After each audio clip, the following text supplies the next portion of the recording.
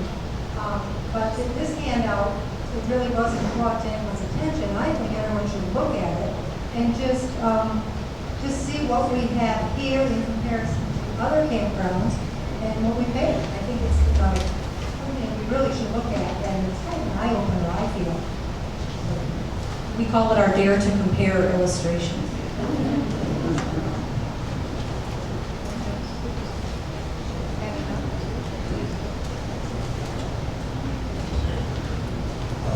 I see a lot of this is, are we not able to grow anymore? Or can we spend the $10 million for a sewer system for a different area to add on to our population, let's say? I think that would be, We're capped out with the state of Michigan. The state campground rules allow us to have, I think, a total of 2,236 sites. And right now we have around 2,140, somewhere in that range, that are active. So we got a little room for growth yet, but it's doubtful that unless Long Range comes up with a plan that they would like to purchase additional property that's adjacent somehow to add sites, we would have to put the infrastructure in that would allow for sewer and water. You're exactly right. If we touch any land beyond the borders we have now for development of campsites, we'll be putting in sewer. So right now we're grandfathered under the system we're on, and we're getting along very well with the DEQ. However, a couple of years ago, the long-range planning looked at other options, including the septic system. Raj was on part of that. So, Raj, you want to speak to that a little bit, Raj? Yeah, we had a little deal with the DEQ with our sewer system, and Gene and the committee got with the DEQ, and they came out and looked at our system, and our drain field that we had to replace, was it last year or the year before, was completely shot because we were parking trailers and driving cars and trucks, stuff over the drain field, which the drain field wasn't any good, so we had to build a new one. So they said that our stuff that we can pump out of our trailers is was hotter than what it was supposed to be.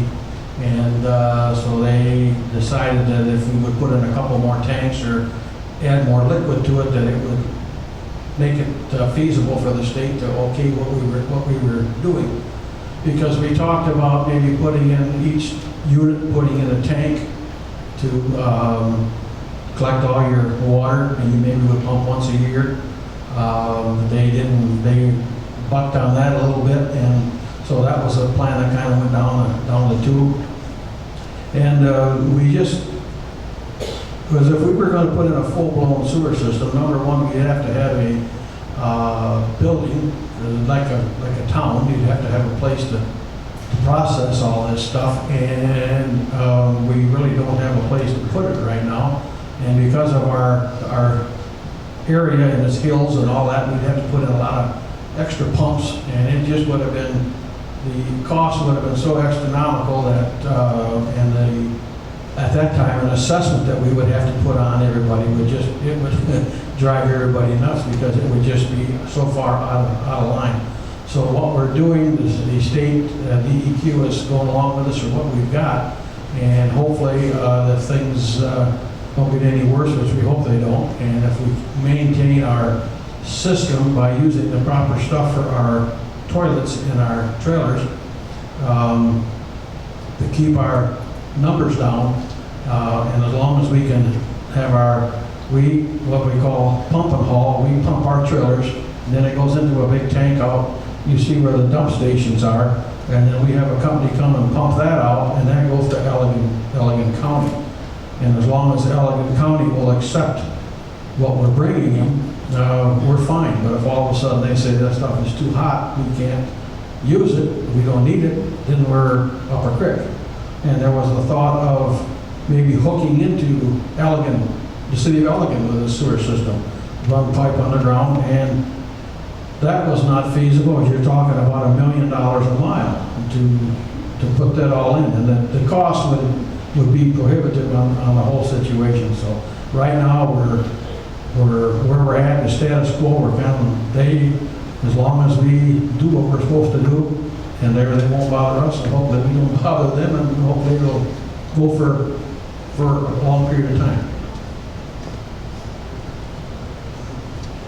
Any other questions?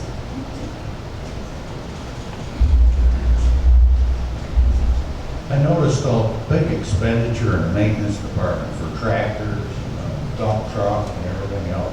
Is our equipment that bad? Do we need all that replacement? I see the tractors around, I see the equipment around, it doesn't look that bad to me. You have to look at how far out it is.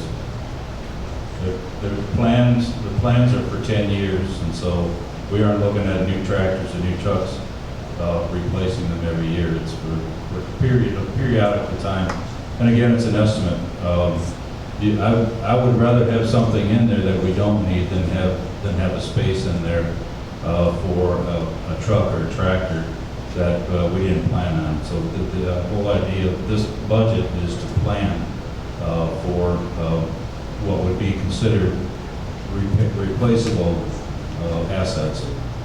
So you're believing, or you're thinking out loud that within 10 years we're going to have to replace them anyway?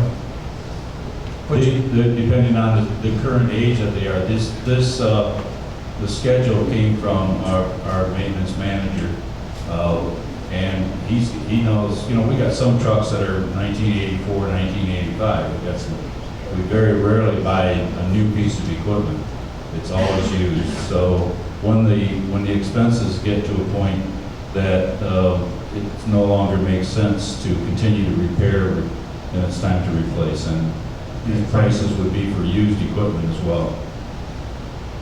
This is where you can see, just as an example, here's replacing dump trucks, 2020, and then another one in 2023. So you're looking at a $100,000 expense, but that's spread out over all these years. Another 2018, they're looking at one, and that was the goal of all this, is to look out 10 years and try to guess what we would need, and that means a replacement cycle on a number of assets. Just to piggyback off what this gentleman talked about, so currently, does a percentage of non-member revenue, seasonal campsites, weekly camping, that type of thing, does a percentage of that revenue currently go into capital fund or a capital fund? No, it doesn't go into capital. It goes into operating. We use it for daily operational costs. And then last thing, if I could, last year we saw some financials that said there was $1 million loan out there. How does that pay back into here? How does that show us, can it be applied to this? I would love to have it applied to this, but at this point, the golf course is, again, a separate issue. The dollars that are in there that are on the balance sheet as a payable to Sandy Pines, on our balance sheet is a receivable, obviously. The payment of that, the repayment of that loan to Sandy Pines will be dependent on the profitability of the golf course.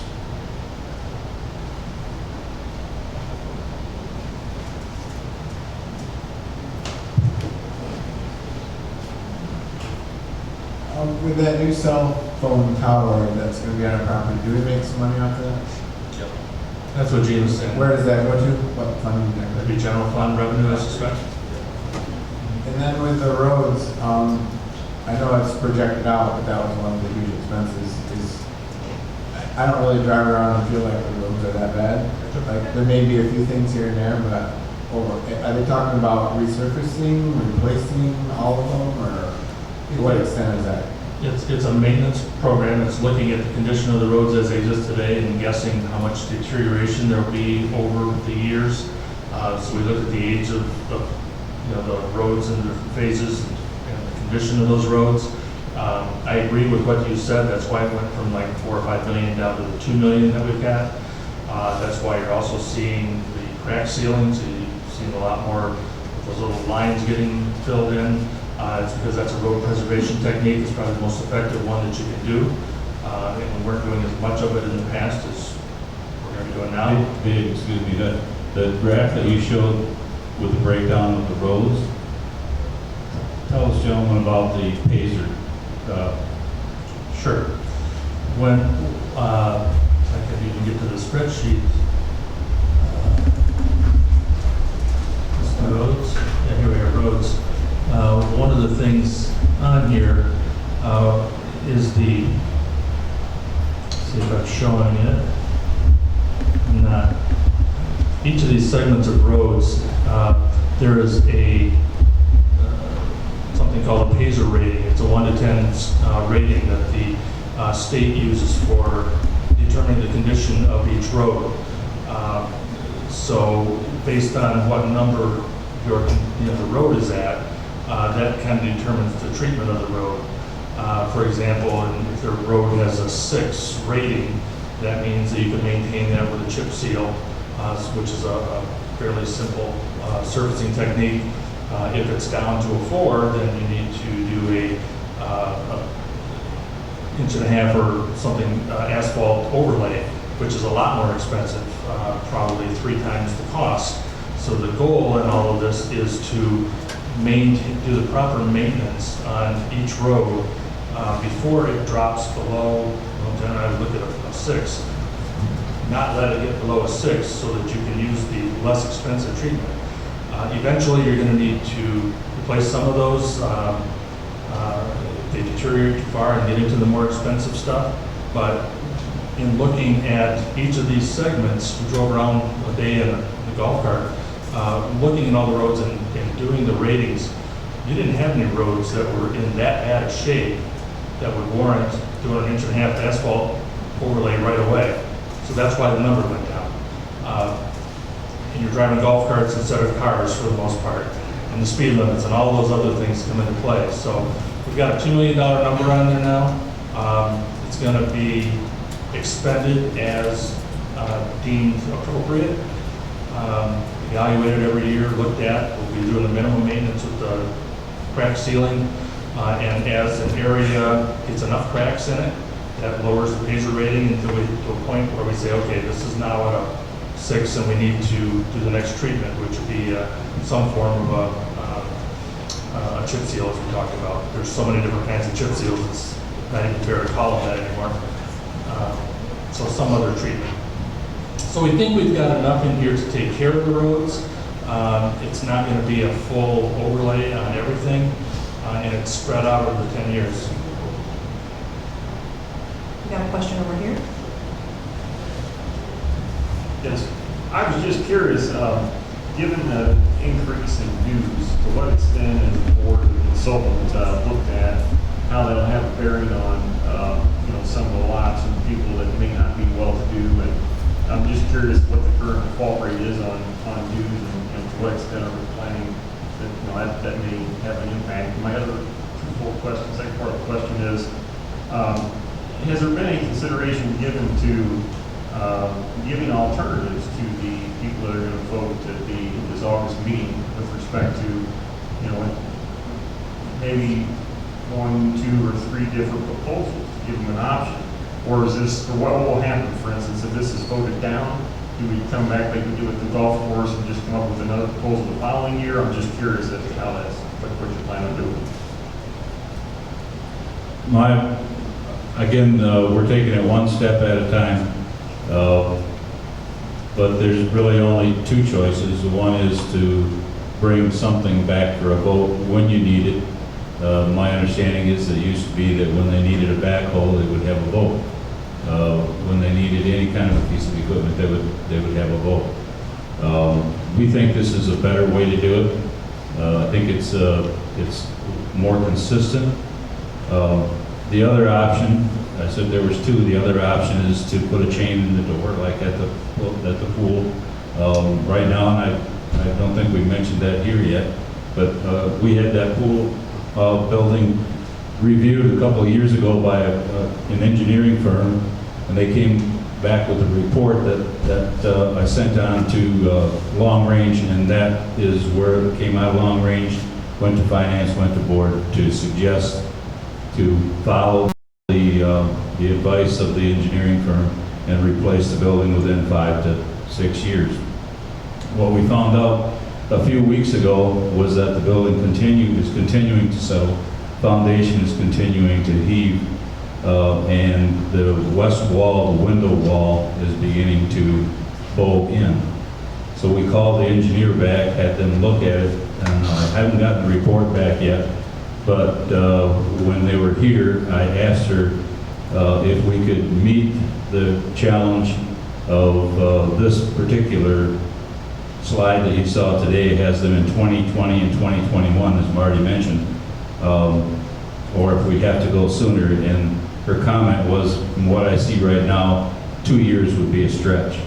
So we are, right now, we're telling our senior staff to, if any activities going on in the pool, if the wind, until we get a report back from the engineer, if there's a west wind or wind out of the west that is 30 miles an hour or greater, to empty the pool. And now we may be too aggressive on that. Maybe we can go 50 miles an hour, maybe we can go 60, I don't know. But if you go look at the inside of the wall of that pool and the outside, you'll see separation beginning on that window wall. It's basically a wooden wall, and was a surprise. So we continue to run into surprises, and I'm told again by the engineer that she saw a fair amount of deterioration in that building in the 2 years since she's been here, and not to expect it to go on a straight line deterioration every year, because there's going to be a point where it's just going to fall off. So she said right now, just keep a close eye on it. So either, I'm kind of going down a rabbit trail, but either way, there's only 2 choices, and that is to vote to keep the park as it is, which I think is very important. And I believe that's one of the reasons I'm here, is to prepare the park for the future, or we begin to lose amenities. And I think that's going to have a real negative value on the value of each of our sites. I'm a member as well. I want to speak a little bit to the gentleman who asked about defaults and how many people would have a problem paying this. Again, I can't answer that. I can tell you that this is my 4th spring here, and I've probably terminated 10 to 12 sites for non-payment, delinquent payments, and failures to pay. So 3 to 4 a year out of 2,136. I don't think that's unusual. If you go to any town or township, that you would see a low failure rate like that. I would tell you also that in long-range planning, when we first began the process, we were looking at about $500 per site, and because we reviewed it and tweaked it again and reviewed it again and took it line item or category by category, we felt that this was the best that we could do for a 10-year plan and still preserve what we currently have without adding new assets. So we've adjusted that figure numerous times with the thought of $325 into the capital. It's not your dues increase, it's a capital. You have to separate operating expenses versus capital. So we felt we did due diligence over the last 3 years about trying to narrow that number down to as far as we felt we could go and still preserve what we have in the park. Dave? Got one question. So my question is the proposal that is being put to the members, are we approving that a capital fund is necessary and we agree that one go in place? And or are we being asked to approve this particular one for the 10-year plan at this particular rate? And if it is the second, then clearly a lot of time and energy is put into a 10-year plan, and it's going to be reviewed each year. So with that, possibly that number that's necessary, assessed, could go up or down. Is that going to be passed on to the member if that's the case? I think the plan and is the 325 is going to be the number, and that's what you're voting on, is the establishment of a capital fund. As Marty mentioned, that'd be a separate fund, so it's not going to be intermingled with operations. The $325 number would have cost of living applied to it. That would be the extent of it. Any change in that would come back to the same process, I would expect. There are no plans for piecemealing it. If something changed, and it will change, as Gene just mentioned, you could wind up moving that building up. That'll affect the timing of some of the other assets, because they'll move some stuff up, they'll push some stuff back. Maybe there's some road money that was going to be spent in 1 year that'll be pushed back to another year. But they're still going to work within that $12 million expectation until something changes that expectation. But right now, that's the path we're marching down. If there's a shortfall, we're not going to come back with an assessment. We're going to go to figure out how much we need to borrow that year. The borrowing, we could go to a bank, but as long as there are sufficient additional reserves, and you saw in my working capital slide, there are right now, then that borrowing would come from Sandy Pines General Fund. So we're not going to go out to the bank and pay, several % interest. You can simply borrow from yourself, right pocket, left pocket, no interest, whatever you want to do. It's your decision on that, but it isn't going to make any difference, in reality. So if I understand you right, then we would be asked to approve this particular amount for 10 years, then we can safely say that in 10 years, we're going to review that again. Yeah, I think that's correct. That's correct. That's the intent, is to go 10 years and then review it, see once if it can go down, go away, go up, it has to go up. I think, what would make it go up? I guess if, like I said, I'm kidding a while ago, but if the dam gave way and the lake gave out, that would be a reason that would be a big expense. But we have been asked, our Sandy Pines has had dam inspections for every 10 years, and then it went to every 5, now it's every 3. So just by virtue of the frequency increasing in the dam inspections by the state, I guess we can take away from that we need to keep a closer eye on it as it gets older. But our intent is to do just that, and with a couple of exceptions. You'll see it on the 10-year plan. You'll see about $120,000 that has to be spent on the dam for a new liner and a tube that goes underneath it. Other than that, I think the dam's in pretty good shape. But things like that would be, an unknown expense would be similar to that. The electric would be another big one. I think Sandy Pines did a big electric increase, but now we see a lot of sites with heating and cooling units on them that are outground, and supposedly they don't take as much amperage, but if we need to have an increase, if there's too much taxed on the system, we'll have to do something there. So I think the real point of your question is, as we identify new repairs, as those come up, are we going to increase this number? And the expectation is no, that this is a number that we can live with for 10 years, and it may force us to reevaluate some of the items on here, or push them out longer. But the expectation is this 325 is going to replace all of the surprise. We're going to have another increase this year. We have another assessment this year. This is going to replace all that. It'll be 325. You can predict it, and there's no expectation that it's going to move up and down with any surprises that we find. We just will work within this to get it done. Additionally, I would add that I don't think we wait until 10 years when this plan is up and say, okay, it's time to start looking at a future plan. I think at year 6 or 7, you need to really look at how has it worked and what has it done for us, and then what are the projections moving forward, so that you don't wait until it's too late and you're behind the schedule. That's why this long-range planning committee really felt the need to develop a future-looking plan and more proactive than how it's been done in the past in a more reactive approach. That's why it'll be reviewed every year. So every year there will be a 10-year plan. It won't be a 9-year plan next year or an 8-year plan the year after. So we'll have a good handle on 10 years, with the exception of any surprises. But we're trying to anticipate those as well. Right. That's a rolling 10-year plan.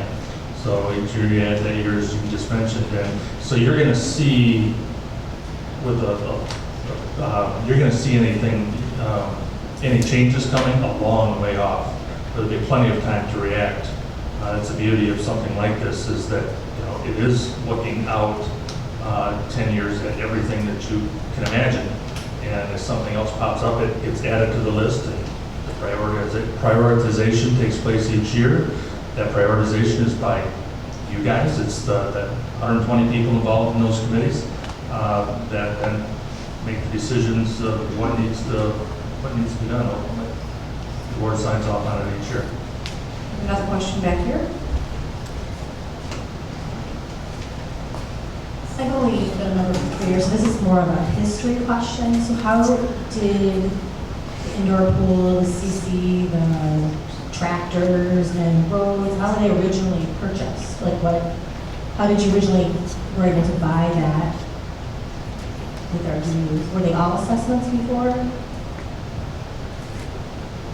I've only been here 14 years, but I can tell you that whenever there was a major project, sometimes in the history of Sandy Pines, it was just purchased without knowledge or member input, to be very kind and friendly about that.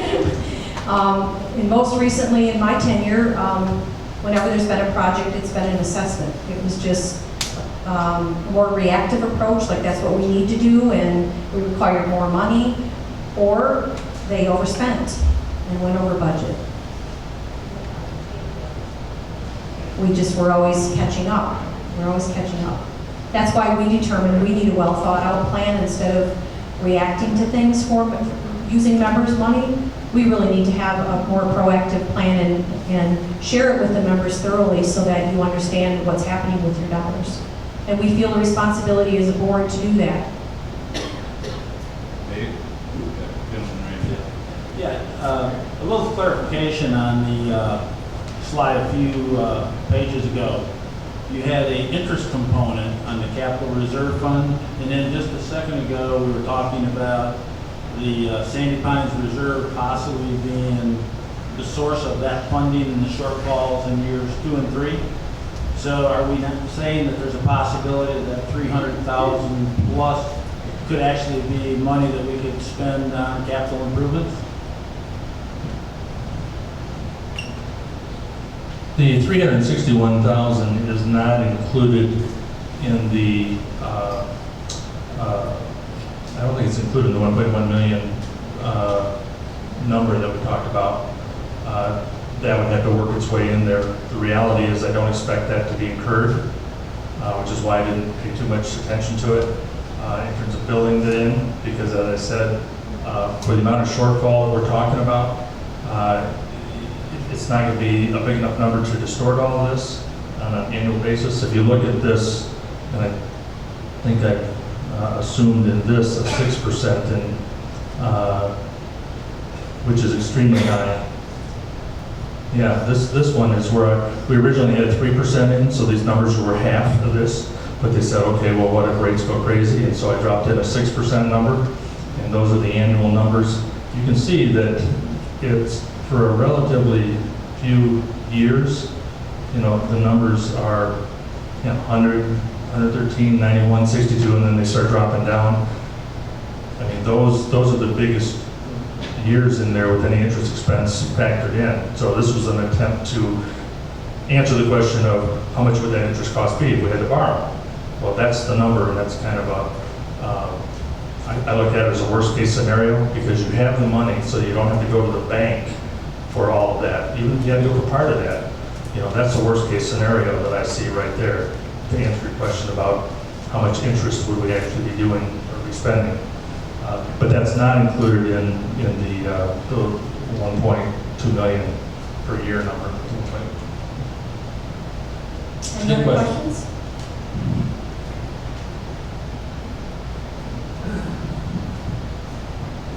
I just want to say that I think that there's 120 people that have spent a lot of time on committees. A lot of us are not on those committees, and we need to thank these people. It looks to me like one of the best plans I've seen, and I've been here since 1984. And most of the things were reactive, not done this way. They've come and said, we need some money for this, please pass it, and then gone ahead with it. But this looks like an excellent plan, and there's a lot of people who have taken a lot of their fun Sandy Pines time to put this together for us, and I think they all need a big thank you.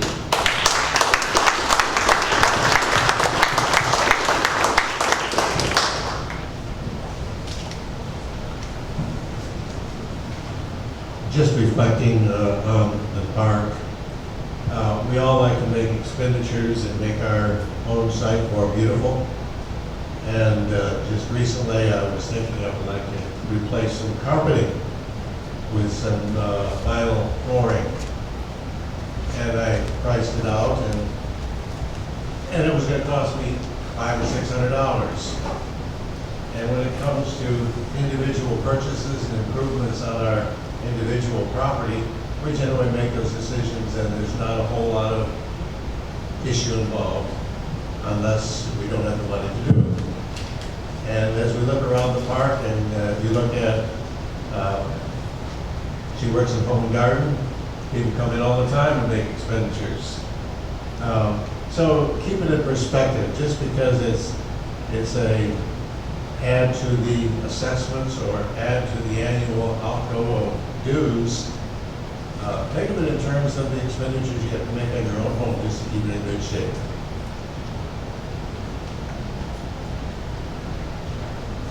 A question right behind you. I look around here and there's an awful lot of gray hair and very few young people.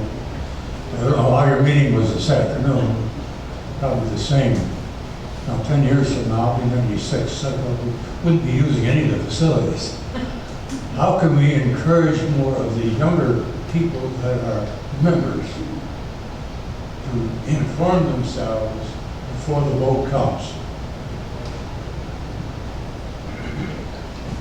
We have so many more ways of communicating today than we did 5 years ago.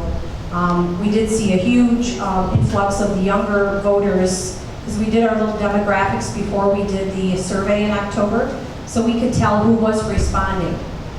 And we had about 45 to 50% of the people of the 977 were members that were between age 50 and up. Then the other 35% were that range where we want to hear from those members who will be here the next 20 or 30 or 40 years. So we felt we got a pretty good response from them, but that was specifically about the replacement of the Golden Onion building. We do get a lot of feedback in the face-to-face meetings. They're not attended by the young folks. It's mainly the members that have been here a long time. But they're always invited to board meetings, to face-to-face meetings, to VRP, to the VRP meeting, to these meetings. It's not mandatory. They asked for outrageous amenities in that pool building. There's people that want a bowling alley here. There's people that want indoor racquetball courts. I mean, it was huge, but it was such a small percentage. It's it's their wish list, and it's not reality of maybe what they would use when they're here. So we took all that into perspective, but we have more avenues of communicating today than we've ever had in this park. I don't know what more we could do about it. We watch hits on, just asked Jean this morning about how many hits we got on the YouTube video of the VRP meetings. So those are things that we're going to look at to see if that's the means of communication that's best for, well, we don't have demographics about that, but there's a lot of people that are still working and they're not here until the weekends, and the last thing they want to do, what they told us when we were running for the boards, is come to a meeting on a weekend because they're here with their family. So part of it is you elect the board to make some of those decisions, and they were encouraged by the people that were running, and they vote us in. So that's one of the avenues. I wish we could make it mandatory that they attend, but that won't be in my lifetime. Jean gave me a mic. When the gentleman had asked that question, I was just thinking, prior to that, the communication level has increased so much here at Sandy Pines, which I, for one among many, really, really like. And I was wondering, is it possible that we could put out a special issue of footprints? Because this is such a major project that we're doing. It's so different than what we've done in the past. If we could put a special issue out where it would just deal with this 10-year projection and what that entails, comments. I mean, I'd like to see some comments in there from those of us who go to Arizona and Florida for the winter and what we pay there. And we don't have these amenities, believe me. But I'd love to see a special issue be voted, because that would get everybody, including your young people, involved, and at least the knowledge is there for them. That's a great idea. Maybe we can insert one of the handouts in the footprints this time, which would be the beginning of that process. Oh, and our process today, our intent was to make sure that you were informed about what's in this plan and what's behind it, and those that were involved. And we just thank you for coming tonight. We thank Dave Healy as our presenter. He's worked with us for many years, and we really thank you for all that you've done to support our efforts here at Sandy Pines. If the ballot language is approved Friday night at the open session, you will see this ballot proposal on the ballot on August 20 of 2016. Thank you for coming, and be sure to stop by the office if you want to get a copy of more detail. Thank you.